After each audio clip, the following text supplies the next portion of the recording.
Vauxhall is the leader in the fleet market. And it's a fact that we provide more cars for British business than most of our competitors put together.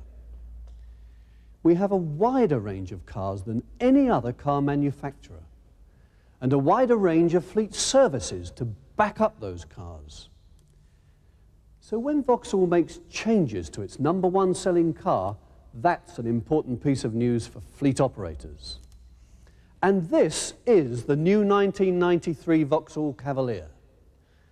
The new Cavalier may look very similar to last year's model, but there's over 100 significant changes. Some obvious, and some concealed under the skin. It's developing not by revolution, but through evolution.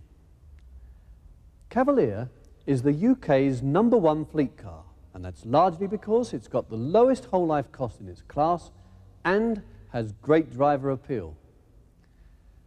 The new Cavalier has both these qualities, plus important new safety features and a new engine lineup. So this is a very important car for us here at Luton. We believe the new Cavalier will retain Vauxhall's #1 position in fleet. But to find out whether others agree, I'm going to hand over to someone who knows more than most about what marks a genuinely good car from the also-rans. So let's go over to our proving ground at Millbrook and William Woolard. Before we start, let's have a quick walk round this car you've waited so long to see. And as you can see, perhaps indeed with some relief, there have been no radical or overall changes in design. There are, however, some important modifications. At the front end, for example, the key differences are the redesigned grille, obviously one of the most important parts of a car's character and styling. They've refashioned the headlamps, and all the new Cavaliers will carry these smart new colour-matched bumper units. Down the side, well, they've added these trims to give greater protection against all those irritating knocks and bumps we get these days in car parks. The back end, again, they've refashioned the light cluster. There's a slight restyling of the boot outline, and again, that prominent Griffin badging. And as far as looks are concerned, that really is about as far as it goes. In terms of lineup, Cavalier now comes into line with Astra, so we've got the Envoy, the L becomes the LS, and the GL becomes the GLS. What about the engines, I hear you say? Well, there's some significant realignments under the bonnet. For a start, we've got two 1.7 diesels, one normally aspirated, one turbo, to tap the growing diesel market. At the bottom end of the petrol range, we've got a 1.6 low-end torque engine, lots of urge low down, plus a 1.8 petrol injection engine, both identically priced, so clearly there's a real choice for you now in this critically important mainstream fleet area. 3 2-litre engines, injection, 16-valve, and a very lively turbo number. And at the top end, to round the whole thing off, the new 2.5-litre V6 engine. So 8 engines in total, 32 cars in the lineup, and obviously one of Cavalier's great strengths has always been this huge breadth of choice, something there for everybody. And they all carry, of course, the catalytic converter, so it's a newer, greener Cavalier, if you like. What about inside the cockpit? Well, they've tightened up 1 or 2 details, but undoubtedly the big story is the new trim range and some important safety features. I have to say the new trim range is very classy indeed, very upmarket, you might say. The safety features, well, hefty side impact bars in the doors, seatbelt tensioners that automatically and instantly tighten the seatbelt around the body in the case of a front-end impact. And I'm very pleased to say that Vauxhall will be offering airbags in the Cavalier range from next spring. So a very big step forward, you might say, in safety terms. But always the big claim for Cavalier has been greater driver appeal. So how does the new Cavalier stack up in terms of drivability?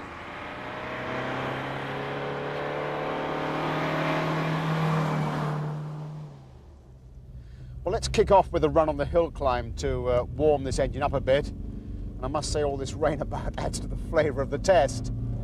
It's a common ploy, of course, on tests like this for the manufacturer to fit you up with an all-singing, all-dancing top-of-the-range model.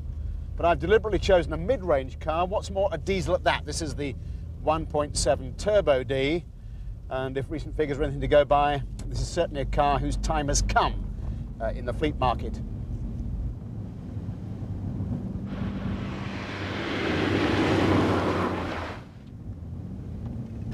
Well, there's no doubt this This diesel really has a great deal going for it. It's a cracking little engine. In fact, after the first couple of minutes of what you might call rattling warm-up, I challenge most drivers to tell the difference in performance between this and a petrol engine. The power comes on just as smoothly. There's plenty of urge at the bottom end, of course, and provided you use the gearbox, as you have to do in this sort of terrain, there's plenty of acceleration when you need it. What's more, it's quiet, in fact, very quiet for a diesel. But for my money, the most important factor undoubtedly in the new Cavalier story is the quality of the overall package. I mean, the build quality, the fit and finish is absolutely first class. These new interiors look, well, they're very good looking, very stylish indeed with the new trim lines. And the specification is even more competitive now they've added power steering across the range, so the wife can give up those weight training courses, and they've thrown in central locking and deadlocks all around for good measure.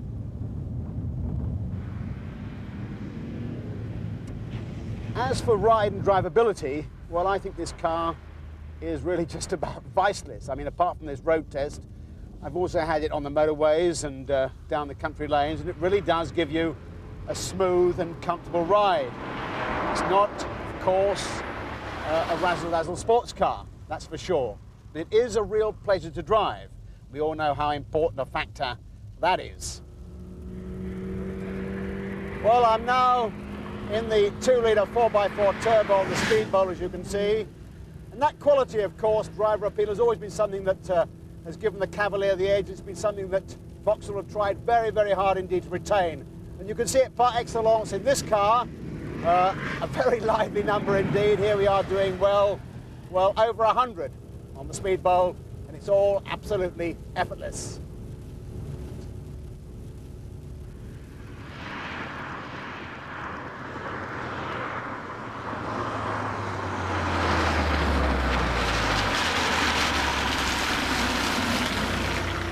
I have to say I really enjoyed that. But I'm sure the competition are really going to hate the new Cavalier precisely because it is such a good all-round package. But let's get a response now from someone who's much closer than I am to the current vibes in the fleet market, Mike Gunnnell of Fleet News. Mike, what's the most important factor about the new Cavalier as far as the fleet operator is concerned? Certainly whole life costs are the most important factor these days. What you can buy the car for, what it costs you to run it over a typical replacement cycle of, say, 3 years, and what you can achieve on resale. That has to be the most important factor in efficient fleet running these days. Can you put some actual figures on that? Yes, for example, a 1.8 L Cavalier would cost somewhere in the region of 16 pence per mile to run over 3 years and 60,000 miles. That compares with an equivalent Sierra at around about 18.5p. Those are major differences for fleet operators. And how important in that overall picture is general running reliability? Reliability is very much part of whole life costs, and the cars with the best whole life cost performance are generally going to be the most reliable. Let me give you, for example, a fleet operator I know in West London runs 1,200 cars, of which 800 are Vauxhalls. He told me that all he had to do was to buy them, to service them regularly, and to sell them. And they gave him a totally hassle-free life.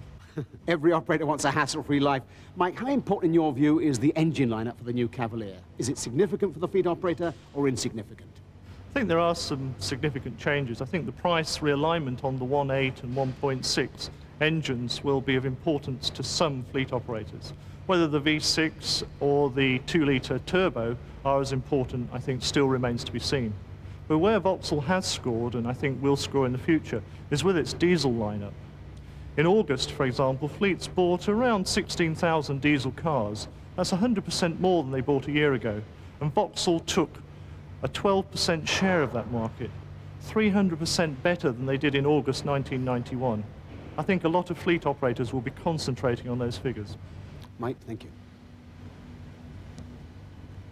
Well, I think you'll agree that's a fair measure of approval. But when it comes down to it, you know, it's not road testers and journalists like Mike and myself whom Vauxhall have got to impress. It's you guys who are in the driving seat. You have to pay the bottom line. So let's get a reaction from someone who really knows what's going on in the industry, Stuart White. Stuart, the fleet operator's been through a pretty rough time over the past couple of years, hasn't he? I think you could say that. Most fleet managers have faced the situations where budgets have been cut. They've had to run vehicles on for longer, generally produce more with less. There have been external factors too. There have been the taxation changes proposed, environmental issues. All in all, a pretty tough time. How well do you think Vauxhall have addressed these real changes in the marketplace with the new Cavalier range? From what I've seen of the new range, I think they certainly have addressed these issues. The main point to make, obviously, is that the model comes from a very good pedigree. ACFO fleet managers have voted the Cavalier range their fleet car of the year for 7 years out of the past 8. That is because it addresses their issues. It offers good whole life running costs. There's a very good depth of range. And of course, they get a good service from the whole dealer network and Vauxhall Motors themselves. You mentioned servicing there, Stuart. How important do you rate these non-car elements like servicing in the overall package? Oh, they're absolutely critical in fleet operation. You can buy a car at any kind of discount, that's not difficult. But running the car properly, running a fleet of cars over a period of time, does need external support. And Vauxhall do listen. Their dealers are generally above average. One final point, Stuart, about the new 2.5-litre V6 engine. Is it irrelevant, do you think, in the fleet car operation, or does it have a role to play? It has a role to play, although I don't think many companies will run it as the pool car for the head office. But for many senior and middle executives, it could be an ideal car for long-distance business travel. I think the fuel consumption figures offer good, relaxed journey times without any loss of fuel consumption. Stuart, thank you very much indeed. Thank you. So how can we pull that lot together? Well, I think Vauxhall have adopted a very canny strategy indeed. They've certainly kept a weather eye firmly on the opposition to make sure that no one steals a march on them. But what they've really done is to change just enough about the Cavalier to keep it out in front, but not too much to risk breaking a winning streak. So they've kept all the old Cavalier strengths and added a parcel of new ones, you might say, to keep the customers happy, like, for example, this huge range of engine options. What's more, they've hung on to this all-important driver appeal. Now, I don't know about you, but that certainly seems to me to add up very much to a winning